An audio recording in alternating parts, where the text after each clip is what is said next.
entrevista do dia. Muito bem, agora eu converso com o doutor Onofre Gouveia. Doutor Onofre, cadê ele? Tem a imagem.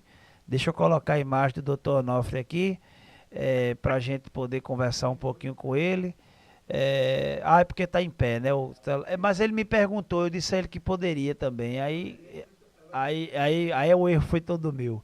Mas deixa eu já ouvir a voz dele. Doutor Onofre, bom dia. Bom dia, Felipe, meu amigo, Felipe Tess. Bom dia com alegria a todos os ouvintes de Vitória e região, na rádio Mais Vitória. Mais vida, o programa é Mais Vitória, doutor. Pronto, mais vida. Doutor, obrigado pela sua participação. Hoje eu sei que o senhor está aí no Espaço Acolhe, dando atendimento, né, a pessoas com depressão, ansiedade e dependência. Aproveitar para parabenizar o seu trabalho aí, mas hoje a gente vai falar de um assunto aqui um pouco diferente, né? Na realidade, o tema de hoje é porque uma derrota no futebol mexe tanto com as nossas emoções. E aí eu quero aproveitar e já começar perguntando, o Brasil perdeu mais uma Copa, doutor. Por que uma derrota da seleção consegue afetar tanto o humor de milhões de pessoas? Bom, Felipe, a psicanálise, né, não nos sentimos apenas como espectadores, né? Nós sentimos como parte do que está acontecendo. Então, a seleção não é só um time, né? É uma projeção coletiva do nosso eu ideal, daquilo que desejamos ser como povo, forte, unido, capaz de superar limites. Quando ela perde, não vemos apenas um placar alterado, sentimos como se nós mesmos tivéssemos sido derrotados, né? O futebol hoje ocupa um espaço simbólico, raro. Nome, sentimos que muitas vezes não conseguimos expressar a nossa vida cotidiana. A esperança, a união, o orgulho. Quando esse símbolo cai, Felipe, todo investimento emocional que colocamos nele se desestrutura. E isso ressoa profundamente em cada um. E aí, doutor, a gente vê situações, né, que passam a ser assim críticas, né? Brigas, confusões, marido brigando com mulher, é como se as alterações, os hormônios, né, tivessem uma alteração devido a esse placar, a esse resultado. Agora, qual é a diferença, doutor, entre ficar triste por uma derrota e transformar isso em raiva, agressividade ou até depressão?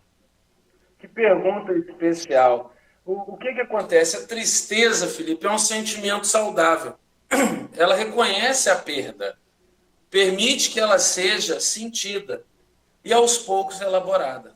Já a raiva, a agressividade surgem quando não conseguimos aceitar nossa própria impotência.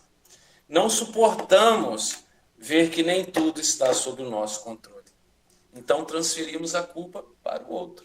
Os jogadores, o árbitro, o sistema, para não ter que encarar a frustração de não ser onipotente. Quando essa raiva se volta para dentro de nós mesmos, pode se transformar em depressão.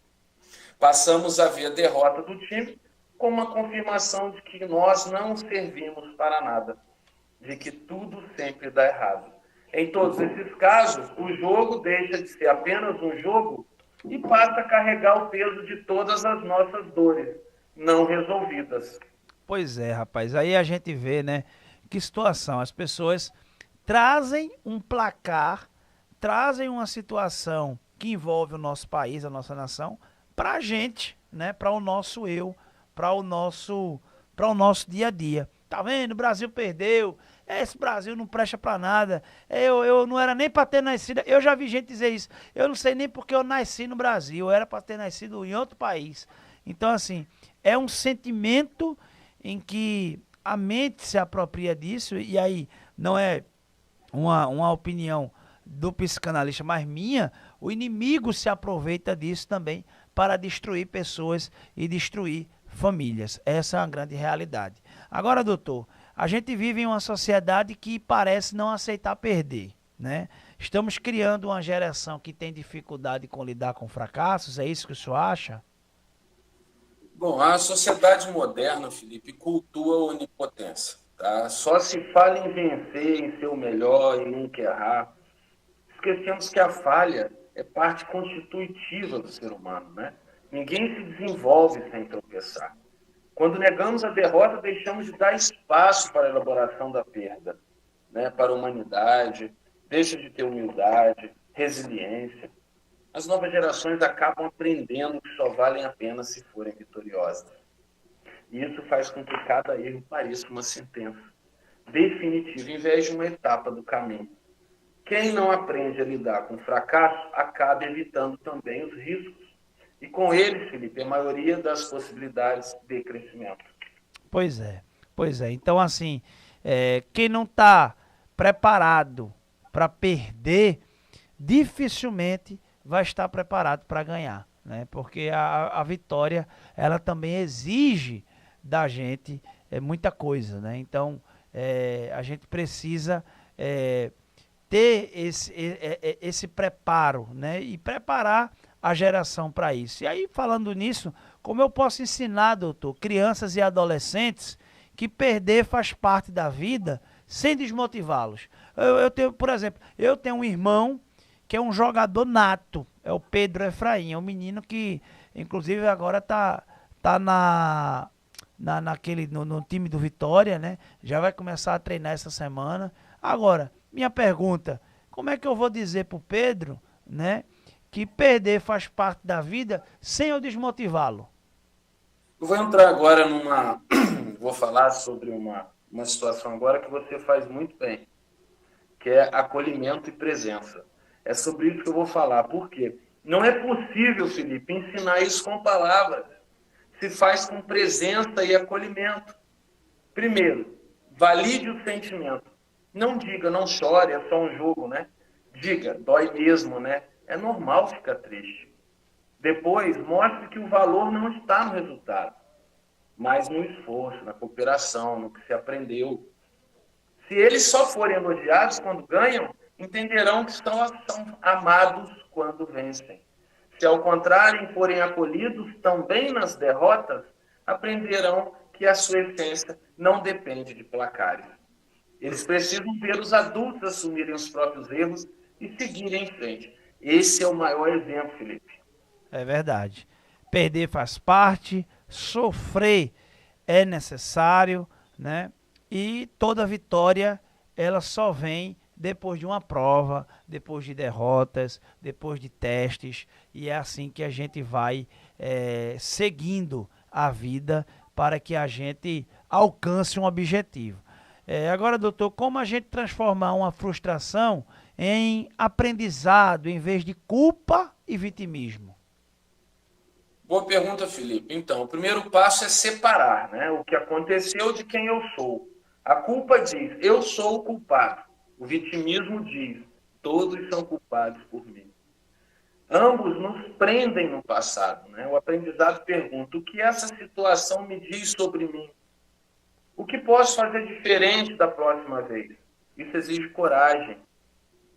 Coragem de reconhecer os nossos limites sem deixar que eles nos definam. É aceitar que não nos controlamos todos, mas controlamos a forma como escolhemos seguir. A frustração só se transforma em crescimento quando deixamos de usá-la para nos punir ou nos colocar como vítimas e passamos a usá-la para melhor nos conhecer.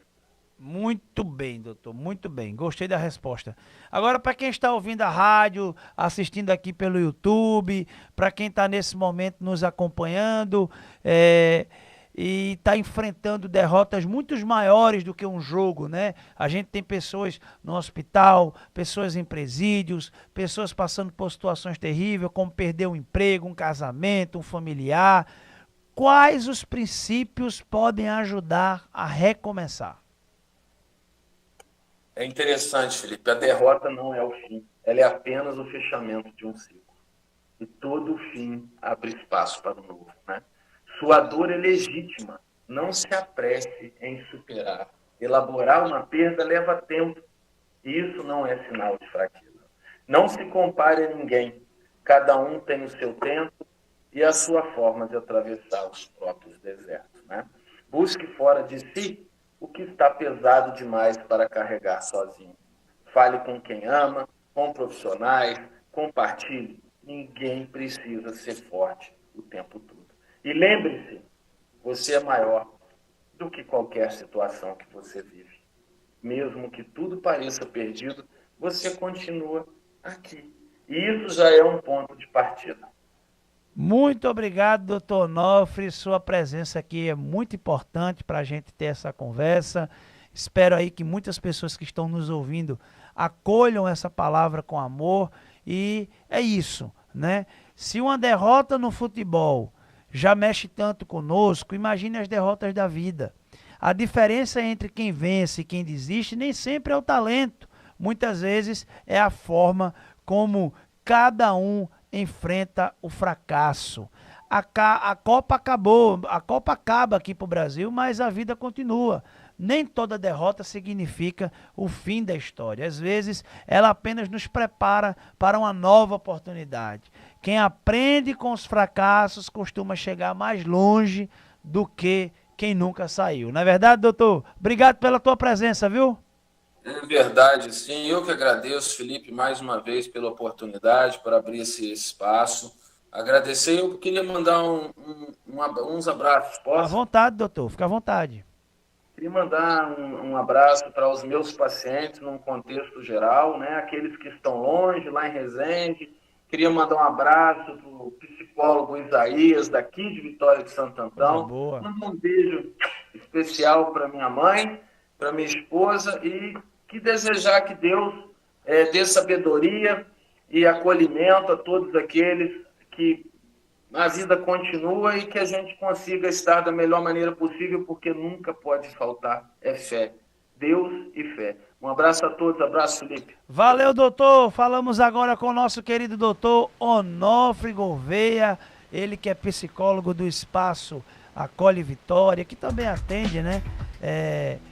Particular em Vitória de Santo Antão. Você pesquisa aí doutor Onofre Gouveia e você vai ter mais informações dele.